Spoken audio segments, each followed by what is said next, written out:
First and foremost, there is no such thing as a firmament. That is, people who did not understand science and they created this idea of a firmament, of a dome that is over the earth. So let's establish that, because the basis of your question is centered around the idea that nothing can penetrate the firmament, as you said, but there is no firmament. The firmament is just the sky, our upper atmosphere. And we have penetrated the upper atmosphere, and we will continue to penetrate the upper atmosphere. That's why the satellite Voyager is way the hell out there, and we've sent out many satellites that have went to the sun, went to the moon, that's went to different planets, that's passed by Jupiter, and all these sorts of things. So we have sent satellites to many of those places. So there is no such thing as a firmament. The firmament is an ancient belief based on the fact that when they looked up, they saw blue, and they saw blue in the water, and they figured that that was water up there. And they created this idea of a firmament because they did not understand science. They didn't have scientific knowledge to the level that we have it today. So there is no such thing as a firmament. If there was a firmament, then why are there meteorite strikes? That would mean the asteroid belts, the comets that are out in space, the fragments are hitting the Earth every between October and November or December. We pass through an asteroid cloud.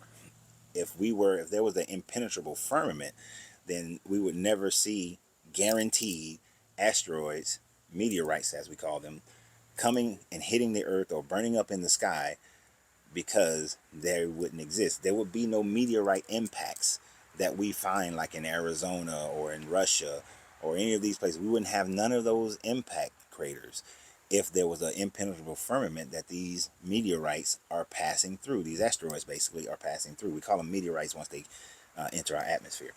We wouldn't have any of those. So the firmament is ancient thoughts on the cosmos that we know we've proven that to be wrong. Now, to your question, once we've established that, to your question, throughout different cultures, uh, we can look at the Aztecs, the Mayans. They show that these beings were on these little rocket ships with smoke coming out the back. They had these little purses all the time. They had the pine cones all the time. But they had these ships. We see in the Kemetic, they had these things that looked like helicopters and airplanes and spaceships. The Indus teachings, they demonstrate the gods on chariots and fire coming out of the chariots. The Chinese have the same iconography. We see this with the Sumerian, with them showing these different types of spaceships and or flying vehicles, and they believe and they got fire and stuff. So where do these people come from? Now, according to the Sumerians, they say they come from a planet called Nibiru.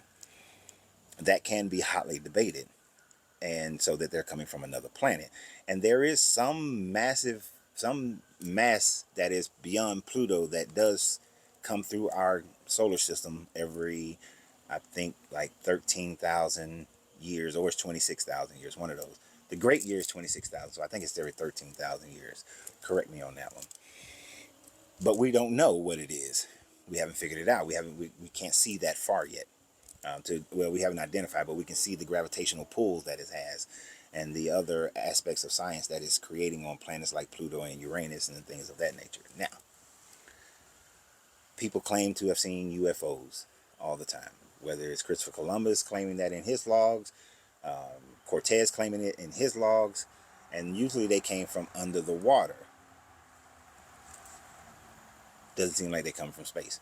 But if you think about an ancient civilization, or you're even looking at the people of the Sentinel Islands or the American Samoas, when during World War II, when airplanes went and relocated the people from the, I forgot where they came from the Americas, from some atoll, and placed them in the American Samoas, initially they began to worship the airplane and the Red Cross and the Air Force, because they thought that they were gods because they were coming from the heavens. And if you don't know that man have flight, if you see a craft coming out of the clouds and landing, in your mindset, they're coming from the stars. You see, we know better today, but you would think they're coming from the stars. The people at the Sentinel Islands used to think that those they and worship the airplanes And they even tried to shoot at them, that they thought they was coming from the stars. So it is reasonable to think that any vehicle that comes out of the clouds, that they would think it came from the stars, because they don't understand flight within our atmosphere. But it is my contention, since there have been multiple extinction level events that have happened on Earth, and the last one that we know of is the flood after the Younger Dryas period. This is not the Noah flood, but this is where most civilizations get their flood story from. They do not get it from the Noah flood. They get it from the knowledge that around 12,000 years ago, sea levels rose 400 feet over the course of about 6 days, which created tsunamis, which would have created thunderstorms, and all kinds of events. Now, it could have been from the fact that the polar ice caps, well, so we were in an ice age that started about 35,000 BCE. That ice age started ending around 15,000 BCE. But then, at 15,000 BCE, something happened and it dipped back cold again. That cold snap lasted until about 12,000 BCE, or between 12,000 and 9,000 BCE. We have geological ice surveys that demonstrate the warming and then the all of a sudden another freezing. But in around that 12 to 9,000 years ago, something happened. We don't know if it was a meteorite impact that caused 15,000 years. We don't know if a meteorite impact happened and that caused this extended ice age, and then around the 9,000 years ago, we don't know if it was solar winds or another impact, or we don't know. Most likely, I'm thinking it's solar activity that caused for the ice to melt rapidly. And this ice was covering all the way down into almost into the Levant area, right? That far down. So all this ice melts incredibly rapidly. Every civilization, even today, the majority of people live close to the coastline. They would have all experienced a cataclysmic event, flooding whoever they were. They most likely had higher technology than what we even have today. And in doing so, their civilizations were destroyed. So did Lemuria exist? Did Atlantis exist? Did Mu exist? They could have existed as higher technological beings on Earth during that time frame, but then were destroyed because of this climatic event that even their technology couldn't handle. And the majority of the evidence of them would be underwater, which is why underwater archaeologists are finding many different things.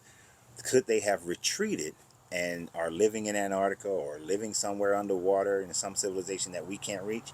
It's possible that they could be the gods that came down and restarted the Aztec Mayan civilization, that came and restarted the Aboriginal civilization in Australia, that restarted the Sumerian civilization, that restarted these civilizations in Southwest Asia and in the Indus Valley, because they all talk about how a being came most of the time came out of the clouds or came on some ship and restarted their civilization and just taught them agriculture. So you got this period between 12,000 and 9,000 years where the humans that did survive but were not technologically advanced were recovering, but they were still hunter-gatherers. And then here come hunter-gatherers, but Taran Tepe is demonstrating that they were in a civilization during that time frame in Taran Tepe at that 9,000 year, 12,000 year, and possibly 15,000 year time frame. But then these people came in and taught them higher levels of agriculture and restarted their civilizations. Now, whether the Sumerian story about making us slaves and splicing our genes, we're still investigating all those kinds of things. But if you ask me, there were pre-Earth civilizations that were destroyed during the Younger Dryas for the most part, and then they restarted civilization. They were just as screwed up as we are today and took advantage of the people and made themselves to be gods and had the people worship them and enslave them to a certain degree. That would be the most logical and most evidentiary thing that we have. So So you have a great day, and always remember, you got to free yourself to be yourself, because your greatness is non-negotiable. Your journey, good vibration.